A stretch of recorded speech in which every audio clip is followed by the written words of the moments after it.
I keep trying to tell this guy he's a fucking Stugatz over here, huh? What the fuck I don't was know. that? You're bald. You have cancer. I don't want to get it. You know what I mean? Did anybody else's mom beat them or dad? Yeah, you guys seem pretty normal. No, my mom didn't. You didn't get hit, Matt? Not really. Not like that. I beat the shit out of my parents, but it wasn't the other way around. You know? Fucking knock that bitch out. You don't care. You don't get in Timmy No Breaks face, no matter who you are. Timmy No Breaks. I'm plugging Matt's wife. Boo!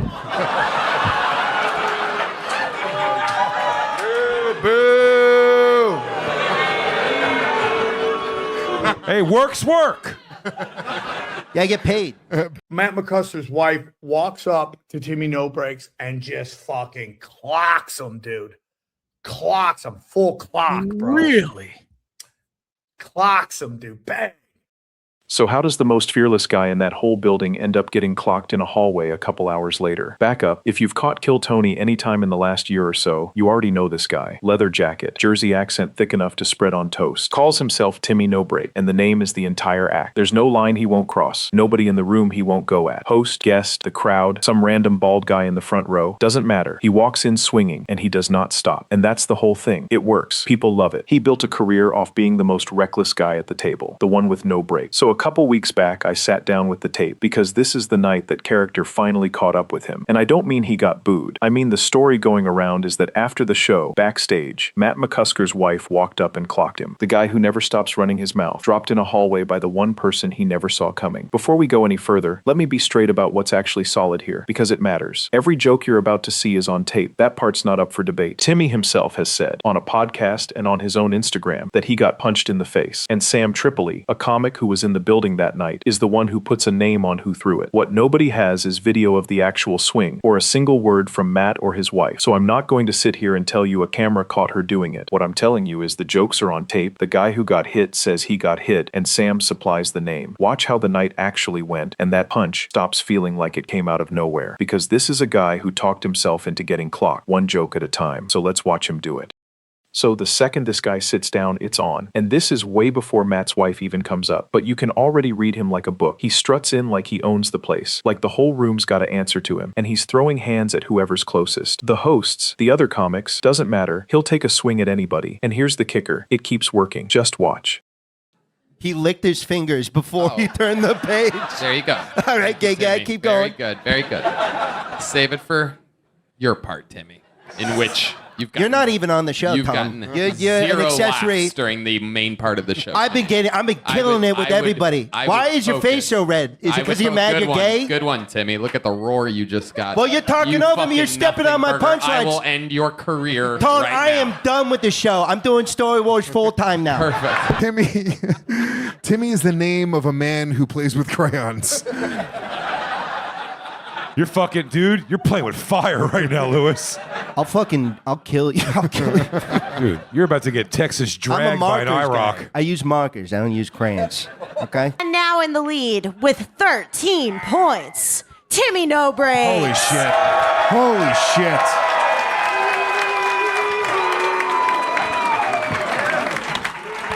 Timmy No Breaks takes a huge lead. Huge. One round changes the entire game. Timmy, you had 1 point for 4 stories. I know. I know this game. I watch every episode. And get this, the dude's actually stinking it up at the game. One of the worst starts at that table all night, flat out. But somehow he's still sitting there in the lead. That's the whole thing with this guy, man. He keeps failing up. It just falls in his lap every single time. So yeah, no wonder he thinks he's bulletproof. He can pop off at whoever he wants, say whatever's on his mind, and it never once comes back to bite him. And that, right there, is the guy who's about to open his mouth about the one person in that room he really, really should have left alone. And that person is Matt McCusker's wife. Now check this out, because this part actually matters. Timmy's not even the one who drags her into it. That's Luis, one of the hosts, and he's the one who goes there first. Watch. McCusker is genuinely autistic. There's a chance that he just doesn't feel things when people have emotions in front of him. I met his wife backstage. She's a bitch. I gotta be honest with you. She was so mean. It was insane. That's crazy to say. Yeah, because she's black, you fucking racist piece of shit. Wow.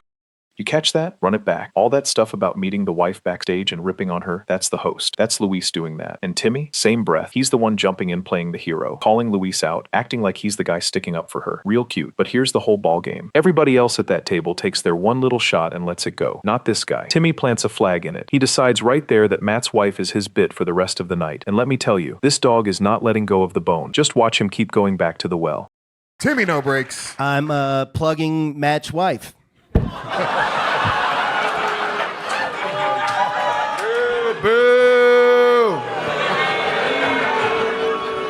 Hey, work's work. Yeah, I get paid. I said I'm gonna fuck his wife after the show. That's what I said. I didn't say anything but that. Okay, Louis. Take it away, I Louis. didn't apologize as myself. I said I'm fucking your wife after the show. Okay. Matt got 9 points by story number 3, and he has not scored a single point since. No. Just fending off attacks from my wife by these fucking scumbags. All for YouTube credit, man. That's cool. Clout chasing pieces of shit. Matt's wife is celebrating. Can't celebrate mom's Hey guys, birthday. lay off his wife. Okay, come on. I'm playing for your wife. I've a literally gift. never met your wife. I've never said a word to her. I feel so. No, you can't take it back now. You're gonna have to face her out there. I thought I would be able to see her, but I guess not.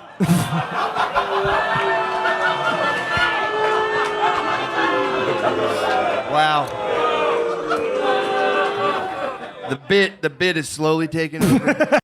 Okay, so let's rewind what we just watched, because it's honestly wild. Matt boos him right to his face. That slow him down? Nope. Dude doubles down, throws the fingers up, and keeps hyping up this thing he's supposedly gonna do the second the show wraps. Same joke, over and over and over. Then Matt basically tells the whole room he spent the night just swatting away shots at his wife, which is his polite way of going, alright man, this stopped being funny a while ago. And then here's the part that gets me. The one guy who would not let it go for 2 straight hours suddenly flips the script and starts telling everybody else to ease up on her. Oh, so now you're the reasonable one? Get out of here. And then in the final round, he says the quiet part out loud. He's never even met this woman, never said one word to her. So he's flat out telling you it was never real. It was a bit the whole time. Even Matt can see it by now. Like this whole thing has completely swallowed the guy. And the room's cracking up. Yeah, give it a couple hours. Well, a couple hours is about all it took. Show wraps, everybody piles into the green room backstage, and that's where comedian Sam Tripoli walks in and picks up on this whole thing. Now, before he gets into it, I gotta be straight with you about one thing. Sam did not actually see this go down himself. He's going off what the room was buzzing about, off the energy when he walked in. One guy, no footage, so keep that in your back pocket. But here's what had the whole green room losing it. I'll let him tell it. So I start listening, and Tim Butterly can't stop laughing. So supposedly what happened was we were in the second Story Wars.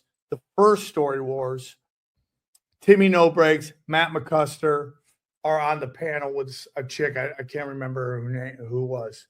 Timmy No Breaks is making jokes about Matt McCusker's black wife.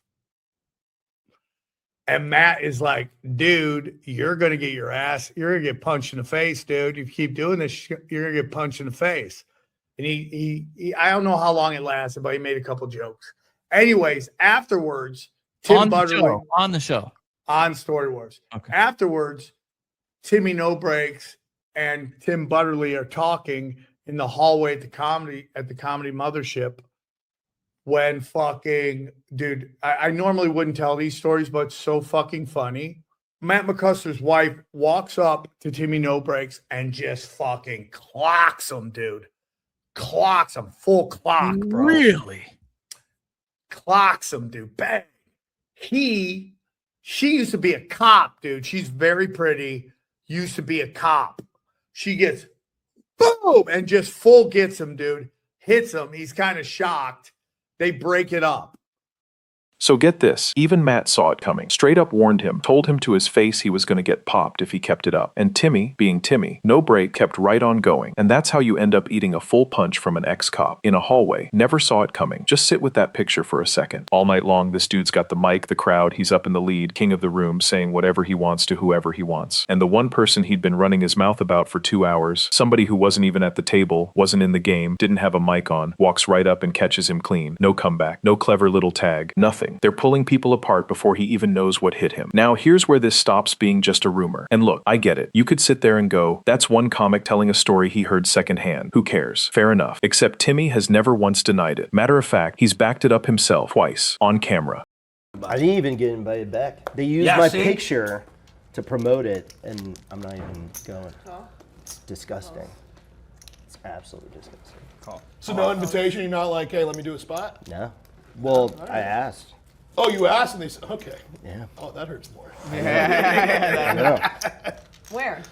Skankfest. Damn. I know. How crazy. I got punched in the face for those guys. That's actually nuts. That's Timmy months later, whining about not getting invited back to Skankfest. And right in the middle of the sob story, he just lets it slip, casual as anything, that yeah, he took one to the face over this whole thing. He's not denying it happened. He's out here wearing it like a badge. And then there's his own Instagram. So let me lay out exactly what we've actually got here, because this part matters. Timmy himself says he got punched, his words, right in the face. Sam's the one who tells us who threw it, Matt McCusker's wife. What nobody has is video of the actual swing. There's no police report, and nobody on Matt's side has said one word on the record. So no, I'm not going to sit here and pretend a camera caught her doing it. What I am telling you is this. The guy who got hit says he got hit. The guy in the room tells us who hit him. And nothing on that tape says any different. You can take it from there. And remember that thing from the top, the whole room swearing up and down, you do not get in Timmy No Breaks' face, no matter who you are? Yeah, turns out there was one exception, and she wasn't even in the game. Not at the table, no mic, nothing. And according to Sam, she used to carry a badge. So much for untouchable. Turns out this guy was extremely touchable. But honestly, the part that really gets me isn't even the punch. It's what comes out of this guy's mouth right after. Listen to how Sam tells the rest of it. He didn't say it to me, but he's saying it to everybody else. He's like, I've never been punched in the face before. And I'm like, oh, so it's a good thing. This is a good thing for you. It's great to get punched in the face once in a while. So you know there's consequences to your actions. And everyone just couldn't believe it. I guess the next day they made up. But it was the funniest story I've ever heard. Everyone could not stop laughing that fucking Matt McCusker's wife just clocked Timmy No Breaks. Got nothing but love for Matt McCusker, and his wife is badass. I mean, dude, he's like, dude, my jaw hurts. I go, I'm sorry, you're a really nice guy. He goes, I'm sorry we had to meet after I got punched in the fucking face.